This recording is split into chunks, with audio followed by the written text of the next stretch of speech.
All right, I've got my good friend Shawn Whelan here with me today. It is so good to see you, Shawn. Thanks for joining us for Prophy Conference. My pleasure. Really happy to be here. Thank you for having me. Yeah, well, we have known each other now for a number of years, and man, I just always feel so inspired when I get around you, and I just appreciate your perspective. And for people who don't know you, I guess maybe it'd be a good idea to talk a little bit about, where you live and how you're affected by hemophilia first. All right. Well, I grew up in Southern California in Los Angeles. Um, I was diagnosed at birth with hemophilia after I was circumcised and didn't stop bleeding. My grandfather actually had hemophilia too, but it was misdiagnosed. I think an unusual mutation. Um, as a kid, I was really had a lot of energy. I was bumping into things a lot. I had a lot of bleeds, and so I was fortunate to get on to Prophy at a fairly early age. Before that, it was like emergency trips and into the hospital and multiple sticks until my mom learned to do the to infuse me. And then later on through the hemophilia summer camp, I learned to self infuse, and that was a big game changer and kind of taking things into my own hand. I did have kind of bled like severe hemophiliac, and so I always thought I was severe. I found out later I do have 2%, so I'm actually a moderate. But I'm really fortunate to have had the prophylaxis, and right now, let's see, I think like many kids growing up with hemophilia, we heard about a cure on the way, and I was interested in science and wanted to pursue that. I did some research related to hemophilia and inhibitor formation for a few years, and then decided to come back and continue my medical education. So I am currently a family doctor, seeing people of all ages and all conditions. And I think having hemophilia has, given me a really good perspective of, managing, a lifelong disorder. And I think a big point of it is just really kind of for my own process that I try to pass on is accepting and being aware of my condition, that I'm not ignoring it, that I'm handling it properly. Because I definitely have learned a lot of lessons the hard way over the years. Got some bad bleeds when you kind of think that everything's going fine, and maybe I can skip a few doses here or there, and you get away with it at first until you don't. And so right now I'm practicing up in Ventura, so it's a small beach town here north of LA. I'm not right at the beach right now, but that was like a screenshot from our surf cam.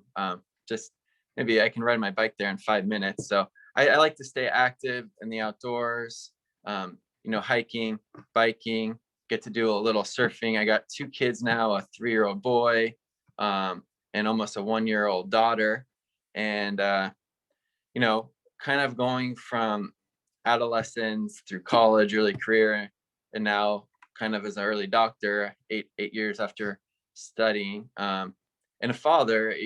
It's a new perspective. I think that kind of gung ho, like shoot first, ask questions later kind of attitude is naturally calmed down, and I realize I want to be around for a long time to enjoy myself with my family, continue doing activities.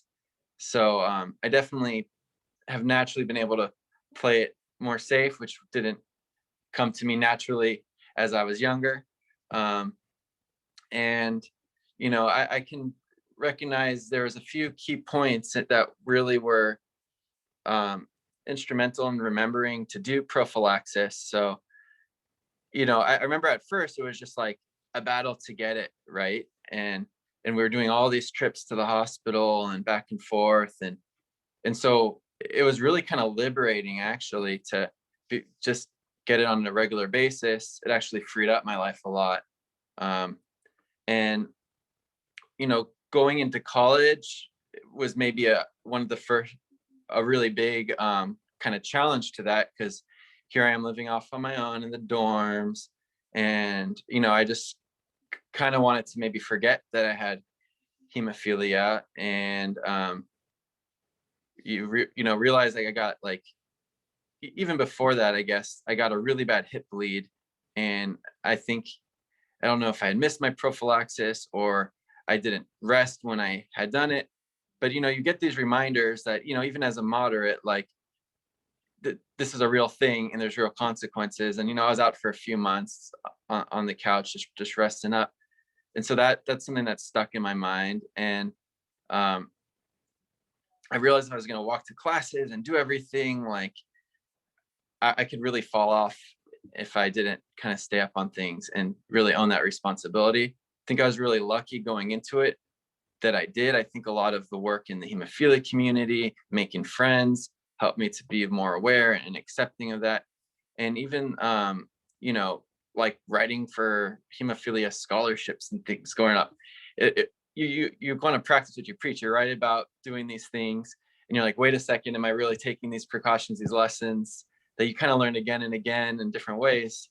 And I remember going to new hemophilia camp in San Diego, and someone my same age, I was like 18, came up from Mexico, and he was, I think, had a moderate hemophilia too, and was in crutches. And you know I really, it struck me, the difference, and how fortunate I was to have the access to the medication. And it made me want to kind of do more to outreach, and but also just to kind of own my own thing, like, hey, if I'm getting access to this medication, that here's these people that don't, and these are the consequences, am I going to be, that foolish to not be taking it? um so I think everyone kind of learns their lessons in their own way, and hopefully hearing the past mistakes of others can help us from repeating them ourselves in such a severe manner. That's um good. and yeah, it kind of continue, and I remember there was a time I was, had some, even on a side note, like I had some back pain, right? I started taking the supplement turmeric, which Hmm. is supposed to help, and I didn't even research it properly. I ended up getting into like a little accident while I was in the water surfing, and I was at the bottom of a cliff, and I had to walk up, and my had hit my leg, and I think that increased my bleeding, I learned later. And I had even was taking my prophylaxis, and even with that, um, it got worse and worse and worse. And I was going around the hospital as a resident on crutches, um, for like a month, and kind of like Dr. House or something. It was maybe kind of funny, but it really wasn't. And like, if I hadn't had my prophylaxis, like that could have really knocked me out, in terms of like getting off track of my education and future career. Because I was actually like bedbound for a day and was able to bounce back. But Wow. if I had not been staying current on things, like that could have been way, way worse. Hmm. And just a reminder, like, to be careful, and research new things before you're taking them, because that, it could have been a coincidence, but I looked into that, and it does actually, have a warning to take turmeric. And I think a lot of people, maybe with chronic joint issues and things and pain, might be looking into that. Talk to your doctor before you start doing something like that, because that is a side effect. But anyways, that's kind of the gist of my story, my prophylaxis. Yeah. I am happy that I continue to infuse, and it's gotten a lot easier. It was before every other day, and now I have a regimen I can do twice a week. I know there's other new therapies where it's even more spaced out, which is great. um, Yeah. and it just kind of gives me the peace of mind that I'm going to be here to, continue being active, continue, being able to show up to work and do my best to help the patients I serve, to provide for my family, to play with my kids, be a Yeah. part of the community. So I think also seeing myself and this bigger network of things too helps to remind myself of that importance. And then in that context, it's a real no-brainer for myself to just kind of take my shot twice a week. Yeah. And I know I can kind of keep going. Well, I think you hit on so many things that we're trying to, really talk about this weekend. And I love your story because to me, as a younger person, you were very active. You were surfing, you were riding bikes, you were doing a lot of activity, which one of the things that I just love about you throughout your journey is that, you're one of these people that really look at things and think, what's maybe the best approach to something, and maybe that's because you're an athlete, you have that bent towards that activity. You're like, okay, this is a good way, but how can I make it better? How can I get there, in a better way? Even the way that you see the community. And I think that, it's interesting because not everybody has that desire to do that. Sometimes people just give up too soon. And we talk about how you have to do the right things long enough to achieve the results, and so it's like, it's not just a matter of, you can have the best medication in the world out there, but if you don't take it, and you don't take it on the regimen that your doctor recommends, you just will not reap the benefits of it. And I find a lot of times people start out, but they don't finish well. And so I love that you've stayed on that path. But I agree with you wholeheartedly. Very similar story as mine, is that responsibility in life has really helped me to want to be better at it. I would also say that when I was younger, or maybe going to school, going to college, that was the time in life where it got a little uneasy and unstable for me. Were there times when you were in college or you were in school where you thought, maybe this is all in my head? Do I really need to take this? I've got something better to do right now. I'll do that later. Yeah. I mean, there were, and it's kind of like, I think, a natural human tendency when things are going good, that you kind of stop doing the things that made it be good until things are bad. And then you take a look in the mirror and you realize you're kind of responsible for this. um, It's so true. and so I did learn, it was not always perfect, and I would pay the consequences with some of these bad bleeds. And it was just such a bummer to then miss out. And knowing I have so many, I think having motivation to do things really helped me, to stay on it, because I knew what would happen when I didn't, that I would miss out on so much more. And so I was kind of driven to go and try to live life to the fullest. And even going, I remember we went up, there was like a snowboard trip that we all drove up to like Colorado with, on a big bus of people. And I just got over it. I wasn't ashamed. I sat there on the bus and I took my infusion with the people around me, you know, and That's just like, awesome. hey, like, this is what I have. And you know, instead of being like embarrassed about it or feeling like people will look down on me, I feel like people thought, actually that's pretty cool, that I have this experience that, that I've kind of had to overcome these certain challenges, that I'm owning it, and I'm still doing all these things. And now everyone's going to have like different desires and different set points. I'm not recommending for everyone to go out there and do extreme sports, but and I did have to like adjust some of my like desires and passions appropriately. And Yeah. you have to, if you have certain things, I was getting hurt a lot, then I couldn't play on the football team. That was probably for the best. Even without hemophilia, who knows what would have happened. Was that hard for you though? I mean, like when you had to adjust those things, like Yeah, it the was a mental bummer. space. It Yeah. was a bummer for Yeah. sure. How did you um get through that? I mean, what was it that helped you get over it? I mean, I remember even being like younger, and kids aren't always nice, and there were some kids in our neighborhood we were kind of like terrors, and I got teased. People got teased for any reason they could, for anything that stood out, right? So Right. when they found out that, they he had even one point called me like bleeder boy, and things like this. And like that you're a hemo or a homo or whatever, and Right. it's all whatever you are is fine in any regards. But as a little kid and you're just wanting to fit in, that could be hard. And you know so there's two paths you could take, right? You could try to ignore that I had hemophilia and pretend I didn't. But I saw what happened then is I just got more bleeds, and I stood out even more because then I couldn't go out and play because I was hurt. Right. So or I could, just keep on taking my medication as I'm supposed to, and then I could kind of keep on living a normal life.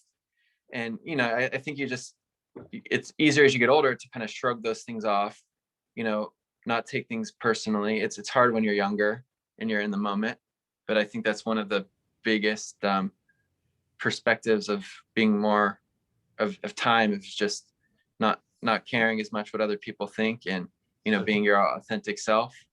That's um Yeah, and I think it's also maybe, we have a few additional hurdles that we have to overcome, but those hurdles, when we overcome them, actually add to our character, I think even faster than what other people get that same maturity from. And so I think our yeah. timeline, while in some ways, I used to think that, my doctors used to say, your joints look like an 85-year-old man when I was a teenager.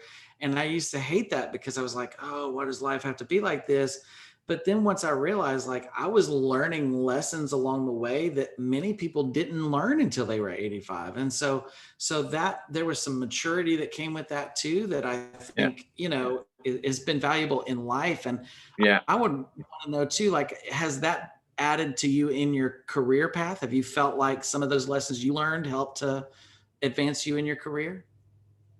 I think so. I mean, I think just kind of having resiliency and then wanting to bounce back, going through a medical education, you just got to be really persistent and like not give up, and you got to be able to take a little bit of suffering and pain and keep on going and not feel sorry for yourself or look back. And I think that's something that everyone with hemophilia can relate to on some level. I heard this good quote, and it was on a completely different topic, but it said that suffering is an invitation to change. And and I just thought about that, and it's true on so many levels. And you know for my hemophilia, the suffering was an invitation to weigh the risk to reward before I did a new activity, to make sure I was taking my medicine, and planning the more high risk things a long time, when I know closer to when I took the medicine that I have that more protection, and at the troughs taking it more easy. um and and if you're feeling um down and maybe like left out, then it's an invitation to change your perspective, and learn you know to forget about what other people think, because usually people are just thinking about themselves too, and we're just maybe putting our own thoughts into there. But back into my own career, it's like, I mean, I see suffering on many different levels, and so I try to help to motivate people to make something positive, make positive changes in their life. you know Try, I think, growing up with hemophilia, I was like, you're told like, oh, you can't do this and this and this. And maybe I rebelled against that at certain points, and it did have bad consequences. So I try not to take the role of a doctor who's just putting out orders, but really like kind of collaborating, working, doing more like motivational interviewing with someone. um, and so I think having that perspective as a patient, as someone that's being taken care of, now as like a caregiver role, I'm able to put in some of those values as well. Man, that is so rich. So much of what you said in there is worthy of taking notes. I just want to make mention of this. You may be watching this right now and think, "Oh my gosh, so much of what Shawn has said is resonating with you right now." I'm taking notes. I mean, I don't know about you guys, but I've got my notebook out here, and I'm like, Man, I want to remember that. I love that quote that you just says, suffering is an invitation to change. That is so good, Shawn. And man, I just think you hit the nail dead on when you said that this is the persistence that it takes to push through the hard stuff. And hemophilia sometimes can empower us to be able to have the tools we need to actually overcome in other areas. But what I loved about that whole thing is that you said that it really helped you to learn motivating yourself, gave you the tools to know how to help motivate others in the same community. And I think that that's so powerful, because I don't believe that we're just gifted with these little nuggets of wisdom from time to time for no reason at all. I think we gain this wisdom so that we can pass it off to the next generation and help those who are still, maybe struggling or suffering unnecessarily. And man, I just love your heart to do that and admire you so much for all the work that you do on a regular basis in little ways that probably nobody, a lot of people don't see. But I love that, how that's impacted not only your life, it's impacted our community because of what you've given back, and it's also impacting obviously your patients as you serve them day in and day out. I just, man, I appreciate all the things that you shared today, and all of those little nuggets of wisdom. Is there anything that you could really say to encourage someone that may be just going through it and they're just tired? They're just tired of doing the routine. They're tired of doing the regimen. They're tired of doing the day thing, and they want to give up. Is there anything, any words of wisdom or any nuggets that you would say that just helped you really get over the hump in that tipping point? Well, first of all, I want to just say too, man, Jonathan, I'm so inspired by what you do as well, and it's such an honor to work with you and help out and share my experience. And every time I talk to you, I feel more motivated and everything going on in my life, and makes me want to do more. And I just, there's a lot of people in this community, a lot of great people, but some people really have like the heart, and they're in it for the right reasons. And you and your group, I've always felt that. So that's awesome. Thank And you. I, you know, when it's hard and you're down, um, you know, I thought maybe like the future's in your hands, right?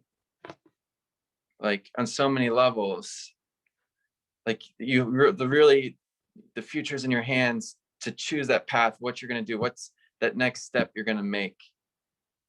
Is it going to just kind of go deeper into that depression and, self-pity and loathing, or is it going to own your situation, take that suffering as an invitation to change something, and create your own future?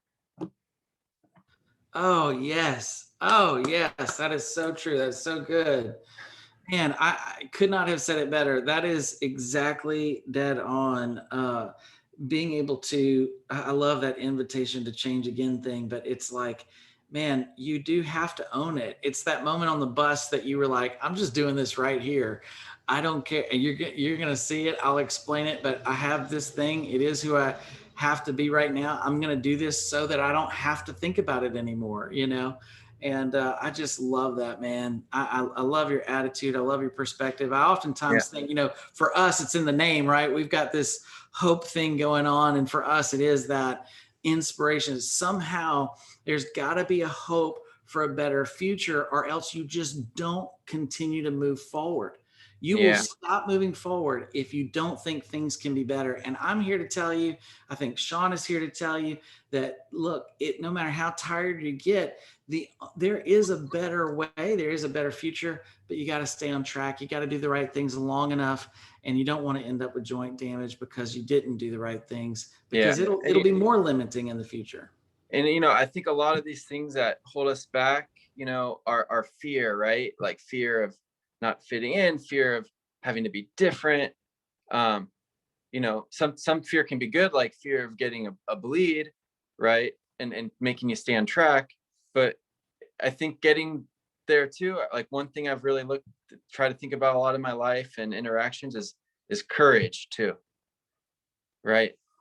But that So good. courage to stand out and be like, hey, I have hemophilia, I'm going to do this. The courage to own your condition, You know Mm, that there's fear there, and if hope inspires you, you still got to take the step to have the courage to act despite mhm. your fears. And you might do it every single day, a little bit of courage, and you act on, and that'll give you more hope, Mhm, and you'll be mhm. owning your future. It'll be That's in so your good, hands, Shawn. literally with your needle and your into your arm, and figuratively too as well. That's so good, man. That is so good. I couldn't have summed it up better. And Shawn, thank you again so much for being with us this weekend and helping to really help all of us to be able to frame our thoughts in a way that help us to be invited to change, to do better. And I think all of us can do better. I can say from my own perspective, I know you and I have had these kind of conversations before, that I can improve. I mean, I've been at this 42 years now, and I can pretty much infuse without thinking about it. I don't. It just kind of comes secondhand. But there's days that I literally look at my wife and I'm like, I need to infuse right now, but I just don't want to. And she's like, that's my elbow. You don't have the right to not infuse. You better do that right now. And so you said it earlier. It's your community. Sometimes it's your people. Sometimes you need to get yourself around people that will push you to do the right thing and that will remind you of your goals. You can have Yeah, great goals, all the best goals in the world, but we all get weary, and that's okay. That means you're normal. Welcome yeah, to the club. Welcome to humanity. But at least take a minute to get around somebody. And that's why I love moments like this weekend where we get to do this Prophy Conference and talk about these hard issues, because at the end of the day, it's something that we're all going to deal with over and over again, but we can inspire each other. We can give each other. One of my favorite definitions of the word encourage, and you said it, the word encourage is to give courage or to inspire courage. And I love that because we need to encourage each other to be courageous, right? yeah, man. And one last, I love it. I love it so much, and so nice to talk to you. And one last very practical, way to think of the future in your hands is, what do we hold in our hands all the time? Our cell phones. I think one of the most important thing that's helped me was just putting a reminder on my phone, So good. on my to-do list, So good. Yeah. so you don't have to think about it. It pops up, and just click that complete button That's after you good. infused. If you're driving the car and it pops up, remind me 1 hour, Yep. whatever. Keep on hitting until you get home and you infuse. That's so good. So good. Yeah, absolutely. Absolutely. Well, thank you again, Shawn, for being with us today. I think this is an amazing conversation. And look, you can find Shawn on social media and everything else if you want to reach out to him for questions. But man, I'm inspired by your journey, and I just appreciate you being on the ride with us and sharing and being willing to be transparent and having courage to tackle the hard conversations together, because I think it really will help inspire a lot of people. All right, man. All Thank you right. so much. We'll talk to you It was soon. a pleasure. All right. Take care. Bye bye.